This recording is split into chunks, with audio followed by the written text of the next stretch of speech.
ঠাকুরগাঁয়ের পীরগঞ্জে Kashem sir Memorial স্কুলের চতুর্থ বর্ষপূর্তি উদযাপন উপলক্ষে মেধাবী বৃত্তিপ্রাপ্ত শিক্ষার্থীদের সংবর্ধনা র্যালি ও আলোচনা সভা অনুষ্ঠিত হয়েছে।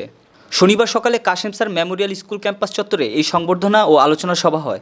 প্রবীণ শিক্ষক ইদ্রিস আলীর সভাপতিত্বে আলোচনা সভায় বক্তব্য দেন পীরগঞ্জ উপজেলা বিএনপির যুগ্ম সম্পাদক অধ্যাপক জিল্লুর রহমান জুয়েল, কাশেম স্যার মেমোরিয়াল স্কুলের পরিচালক এজিএম দেলোয়ার হোসেন, পীরগঞ্জ প্রেস ক্লাবের সাধারণ সম্পাদক নসরতে খোদা রানা, ভাকুড়া বালিকা বিদ্যালয়ের শিক্ষক শাহাদুল ইসলাম, কেএস কেন্দ্রীয় উচ্চ বিদ্যালয়ের শিক্ষক ফজলে নূর আলম, চণ্ডীপুর বিদ্যালয়ের প্রধান শিক্ষক মনোয়ারা বেগম, পীরগঞ্জ প্রেস ক্লাবের যুগ্ম সম্পাদক বিষ্ণুপদ রায়, সিনিয়র সাংবাদিক মোকাদ্দেস হায়াত মিলন, অভিভাবক সোহাগ, অত্র স্কুলের প্রধান শিক্ষক প্রমুখ।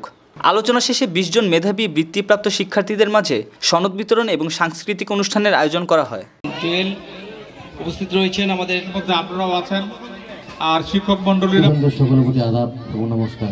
অনুষ্ঠানের আমরা যারা সবাই উপস্থিত হতে পেরেছি, সম্মানিত সভাপতি, শিক্ষার্থী সোনামণিরা, সবাইকে আমার দেখবো একটু ক্যামেরায়।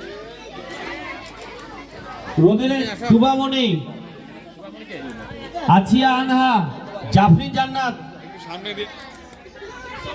মেহেদি হাসান তাজ, সেভেনফুল, তানভীর হোসেন,